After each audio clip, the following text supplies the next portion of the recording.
Welcome to the Bioneers, Revolution from the Heart of Nature. Now there's a whole category of thinking about implicit bias or unconscious bias and how it embeds itself in our brains and how it predicts our behavior, but also how we can change it. We can actually reprime our brains. It's all alive. It's all connected. It's all intelligent. It's all relatives. We stand at the threshold of a historic opportunity in the human experiment to reimagine how to live on Earth in ways that honor the web of life, each other, and future generations. It's a revolution from the heart of nature and the human heart. In this series, The Bioneers, Revolution from the Heart of Nature, we celebrate social and scientific innovators with breakthrough solutions for restoring people and planet, creating a future environment of hope.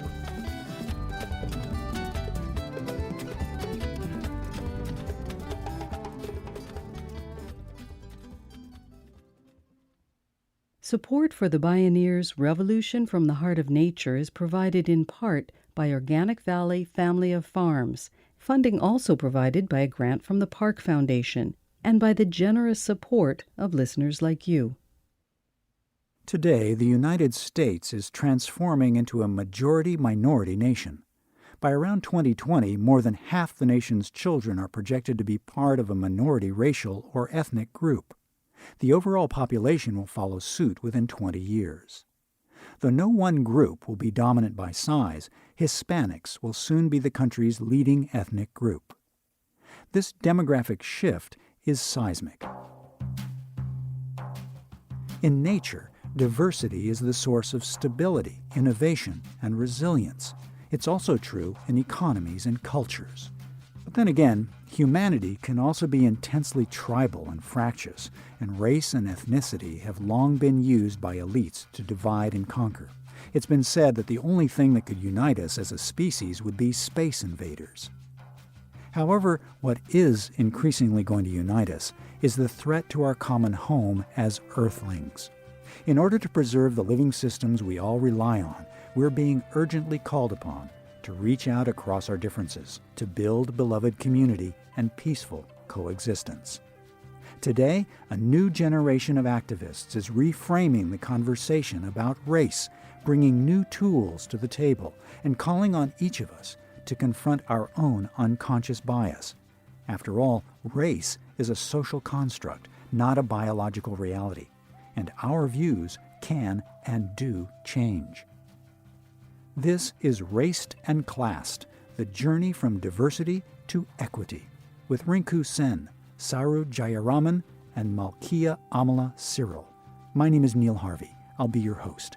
Welcome to the Bioneers, Revolution from the Heart of Nature.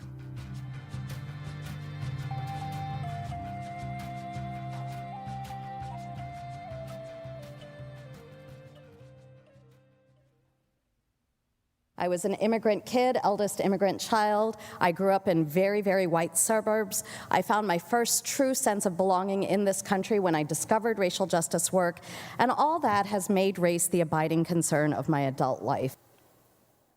When Rinku Sen and her family immigrated to the United States from India in 1965, it was possible only because of the passage of the Immigration and Nationality Act. The new law barred discrimination based on race and ended an 80-year ban on Asian immigrants. It was also the height of the civil rights movement, when leaders such as Dr. Martin Luther King Jr. urged white America to wake up to the reality of racial discrimination and injustice and to bring it to an end. Today, Rinku Sen is one of the leading voices in the racial justice movement. She shares Dr. King's view that race is a part of everything, but not all of anything. Rinku Sen spoke at a Bioneers conference. He developed a sort of analysis of race and poverty, race and class, and he got involved in the janitor strike and other workers' organizations. He started to understand something about race and colonialism and militarism and took a position against the Vietnam War. And so even if you don't start with an understanding that race and other things sometimes intersect, that happens for us if we do this work for long enough. After doing race work for 30 years, Rinku Sen has continually seen how everything is connected, including race and class.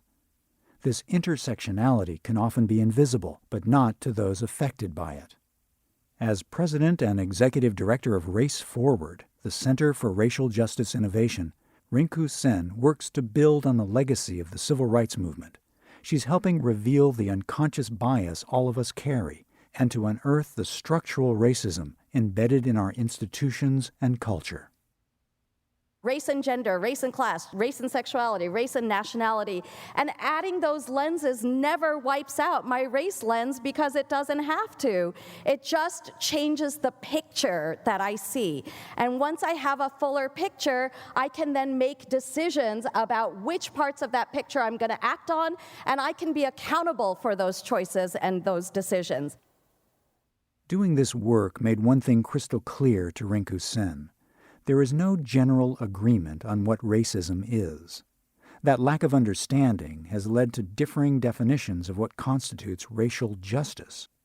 Her organization defines racial justice as the systematic fair treatment of people of all races in ways that produce equitable opportunities and outcomes for everybody.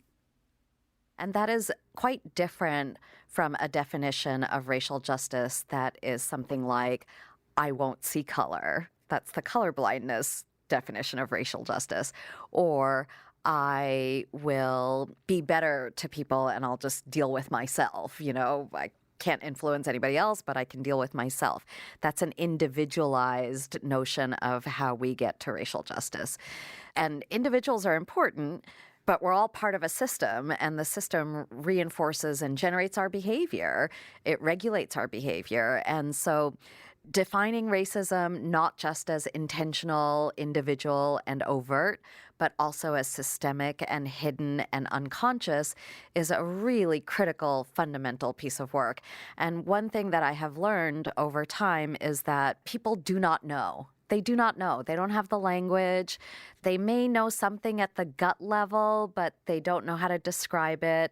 They don't have the tools to think about what's the relationship between an individual and a system and a structure.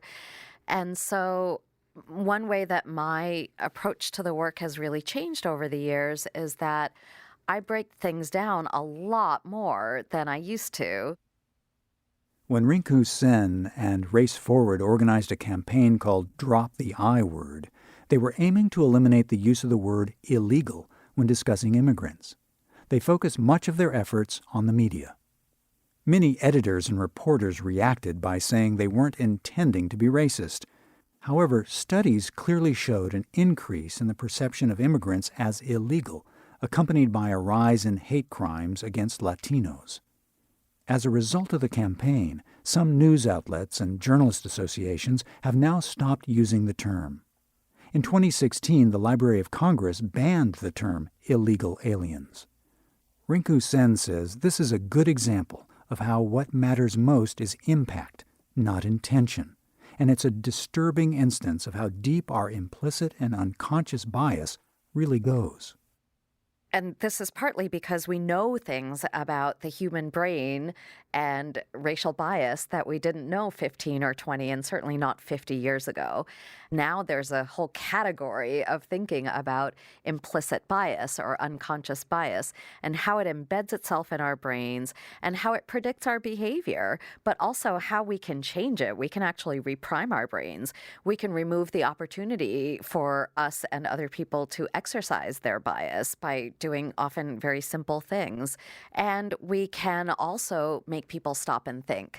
One example of removing the opportunity to exercise bias happens in employment. There's a thing called name-based discrimination. So, you see what you peg as a Black person's name or a Latino name, and your assessment of that person's application for employment kicks in a negative way. If The HR department in an institution removes the names before turning over the best resumes to whoever's doing the hiring. You've removed the opportunity for that piece of bias to kick in at that stage of the application process. Making people stop and think is a little more robust, and that requires creating actual new rules. We have a tool called the Racial Equity Impact Assessment. Operates a lot like environmental impact assessments. You study before you make a move what its effect is going to be, and then you decide whether or not you're going to go ahead with that move. That tool is available on our website, raceforward.org, Racial Equity Impact Assessment, and institutions that use it before they go in the status quo inertia mode of doing what we've always done, they run those ideas through that analysis and they often do something different. In Minneapolis, the school board passed a policy that requires them to do such an analysis of every decision they make that affects student learning and resource allocation. So they're doing it all the time. In Iowa, the state legislature adopted that practice for all of their criminal justice decisions because they know that we've got people of color hugely disproportionately moving into prisons. We don't want to make that worse. Let's look at each of our proposals and see what the effect is going to be. So that's a very practical tool. It just makes you stop and think. And sometimes that is enough to interrupt the unintentional biases that we all have. At a Bioneers conference, Rinku Sen facilitated a conversation with national organizers about how their groups and allies are bringing a race frame to bear on movements that have until now been predominantly white. That lens is intersectional. Saru Jayaraman is director of the Food Labor Research Center at UC Berkeley. She also co-founded and co-directs Restaurant Opportunities Centers United in New York. ROC, called ROC, has organized restaurant workers and launched cooperatively owned restaurants. The nonprofit group also conducts research and policy work that is playing a game-changing role by showing how people of color are disproportionately affected by low wages and income inequality. Structural racism in a class context. Research was critical both to shift the existing mainstream conversations around income inequality, so in particular the minimum wage conversation. It was also critical to actually create a whole new sphere of conversation around segregation by race in the largest economic sectors of our country. We at ROC United have fought against the fact that the minimum wage for tipped workers in this country is still $2.13 an hour, that 6 million people in the United States can legally be paid $2.13 an hour. For 100 years, the labor movement essentially struck a deal with the Restaurant Association, essentially saying, okay, yes, the minimum wage will go up as long as the tipped workers are left out. I wrote a New York Times op-ed that actually indicated the history of this, which through research we found was that tipping didn't actually originate in the United States, originated in Europe. When it first came to the States in the 1860s, 1870s, there was a massive populist movement against tipping, saying that this is a vestige of the feudal system, it is undemocratic, it's un-American. Two industries in America squashed that movement, the restaurant industry and the Pullman Train Company, both of which wanted the right to hire newly freed slaves and not pay them anything and let them live on customer tips. And that idea was codified into the first minimum wage law in 1938 under the New Deal, which said you have the right either to a wage or to tips, meaning the first wage for tipped workers was zero, and we've gone from $0 to $2.13 an hour over a 100-year period. When we exposed this, it became harder and harder even for our own friends and allies on the left and in the labor movement to continue to make these compromises, knowing that there's an ugly racialized history to this tip minimum wage. And we've had a lot of success. And after I wrote my op-ed, the New York Times editorial board came out in support of full elimination of the lower wage for tipped workers. Congress has come out in support of full elimination of the lower wage for tipped workers. And we've got 8 states around the country that are moving legislation to eliminate. So that's one example of how research helped us to expose an ugly history. Saru Jayaraman's group also exposed how unconscious biases in hiring practices by the restaurant industry routinely result in a segregated workplace where employees are stratified by race. While white workers hold most of the higher wage positions in fine dining and bartending, people of color are relegated to lower-level positions and usually out of sight. Jayaraman said the issues had not been exposed or addressed by the larger labor movement. Rock offered employers a variety of changes they can make to overcome racial biases and to promote racial equity. Another issue seldom seen through a race lens is the disproportionate effect big changes in the economy and technology have on people of color. Malkia Cyril has been working to get this story out. She's director and founder of the Center for Media Justice and co-founder of Media Action Grassroots Network, which organizes to ensure media access, rights, and representation for marginalized communities. Because this story is about the media, it's not one the media have wanted to tell. So as housing markets change, as a direct result of this economic transition, people of color are going to be pushed out, right? As job markets change, as the future of work changes as a direct result of the monetization of data and the shifting of how we work, geography, the speed at which digital technologies make us able to work, all of that, those changes directly affect people of color. We had all of these stories that needed to be told about how our lives were going to change as a result of this economic transition. But guess what? The story was about the media. They weren't going to report on themselves, right? So we had a hostile environment to telling the story from the people who were slated to tell the story. So then you start hearing all these stories about the digital divide. And what the digital divide meant at that time was that Black people and other people of color and poor people didn't have the internet, and they needed to have it. They needed to adopt the internet. All you're saying is you want these companies to get paid. You want a bigger consumer base. We wanted to have a different conversation about access. So we had to partner with the Social Science Research Council to start telling a different story about internet access through the perspective of what cities had a responsibility to do and what counties and public institutions had a responsibility to do, because that's a different conversation. We generated 350 stories all across the country. Those stories actually went to the White House and became the basis for the BTOP program, which is the Broadband Technology Opportunity Program, funded a bunch of access sites all across the country. And so we began then to shape a conversation that today has, I think, utterly changed the way we talk about the internet and who has access to it and who doesn't. Malkia Cyril, changing the story and changing the world. When it comes to achieving racial justice, Rinku Sen says that these successes are an example of how rising expectations among people of color who've long been marginalized and pushed to the sidelines are now moving them to the radical center. More from her when we return.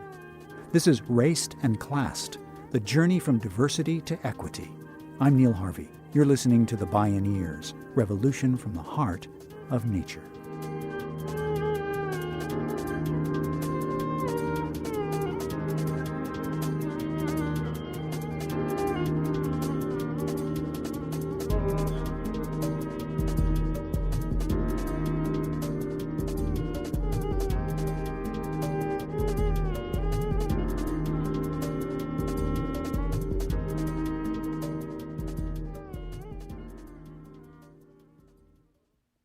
To explore all available Bioneers radio shows, video programming, and more from Rinku Sen, please visit Bioneers.org.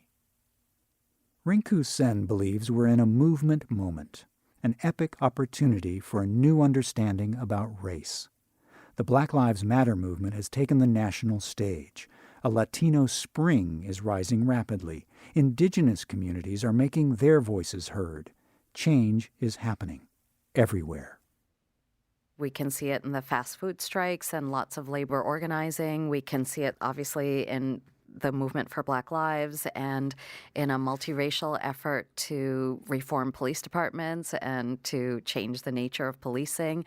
In education, there's so much work to change disciplinary policies and to break the school-to-prison pipeline or the cradle-to-prison pipeline led by young people and their families, their friends who love them. That work has really made a huge difference. School-to-prison pipeline is not a phrase that many people knew 10 years ago, but in the last 5 years, there have been hundreds, maybe thousands of newspaper articles with that particular phrase, which indicates a particular kind of structural analysis, right? There's a relationship between the education system and the criminal justice system, and it's a raced relationship and a relationship that we have to break apart. There's a lot of great Native organizing around reproductive justice, around education, around media justice and access to broadband and telephones and the means of communication, around the representation of Native people, the debate over the Washington NFL team's name. There's a great organization out of Ohio, the Ohio Students Association, that started a campaign called Wear a Culture, Not a Costume. Every year around Halloween, white folks host these parties and they put on the black face and the red face, and they just have no critical analysis of why you wouldn't want to do that and what message that sends out to actual Black people and Native people. So that cultural work is very exciting to me. So on almost every issue, there is something really exciting happening. And on racial justice, it's often not happening in the traditional places, the big coastal cities. It's happening in Montana and Idaho and North Carolina and Louisiana and rural communities, places where we're not necessarily looking, but where I think some of the most exciting work and exciting stories are coming from. Rinku Sen says the goal is equity, not diversity. She observes that many diversity initiatives are doomed to fail. No matter how many people of color are in the room, their inclusion is tokenism unless they have the ability to shape the mission, strategy, and activities of organizations. Rinku Sen cites the Green 2.0 report as a good example. The report exposed how few people of color led or staffed environmental and non-governmental organizations. This inequity doesn't reflect the reality that communities of color are disproportionately affected by toxic pollution, climate disruption, and other severe environmental harms, the very forefront of environmental justice struggles, the intersection of race and class. Racism is at the root of environmental degradation. It drives consumption and sprawl while providing impunity for governments and corporations that engage in destructive behavior. I want you to consider the suburbs that I grew up in. Much of my childhood, I lived in the town next to a Levittown. Levittowns were post-war suburbs named after their creator, their designer, Levitt. And they were so white, even in the 70s when my family was living in them, because there had been policies for decades that kept Black families out in particular. Very explicit, restrictive covenants, all kinds of other regulations. Then the Fair Housing Act said, you can't do that anymore, that is illegal. And the people of color came, and the white people fled. Where did they flee to? They didn't go live in the country. They built suburbs. Suburbs are notoriously bad for the environment. Motor vehicle use in this country doubled between 1970 and 1990. And that doesn't even get us to the loss of land, the loss of wildlife, and all the water that is required for those nice green lawns. The citing of sources of pollution has long been known to be raced and classed. People of color, both in the US and all over the globe, we are hit first and worst, but nobody pays attention. And by nobody, I mean white people. People of color are not just victims of that behavior, but we are agents too. Organizations of color lead the fight for environmental remediation, for alternative energy systems, for change of all kinds. But quite often, if our lens, our environmental lens, doesn't include communities of color, we forget that and we fail to give them adequate credit and support their work. We ignore these realities at the peril of the earth and of humanity. Racism makes everything worse, including environmental degradation, but racial justice makes everything better, including environmental support. part of the problem is that we don't know how to talk about race with each other. I've taken the liberty of just noting some of the things that white people say to me and what I actually hear. I know you don't intend for me to hear these things, but I want you to know what I actually hear. So people say, we just can't find any people of color to fill these positions. I hear, I can't be bothered to look beyond the dozens of white people I already know. If the planet is going down, this is one of my favorites. None of this other stuff matters. Race, class, whatever. What I hear is this: I don't care how much you suffer before the apocalypse comes, but I'm not racist.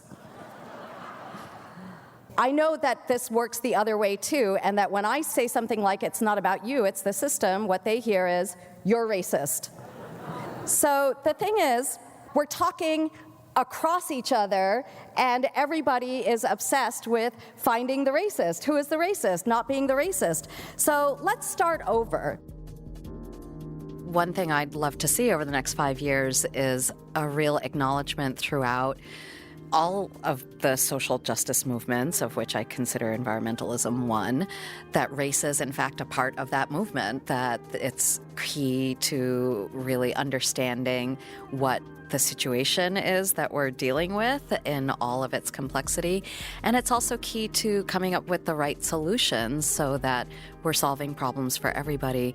If we can just get good with the idea that everything has a racial dimension, our job is to find it and then address it, that the anxiety that really everybody feels when race comes up, that anxiety will release itself, and then we'll take a huge leap forward in the work. Raced and Classed: The Journey from Diversity to Equity.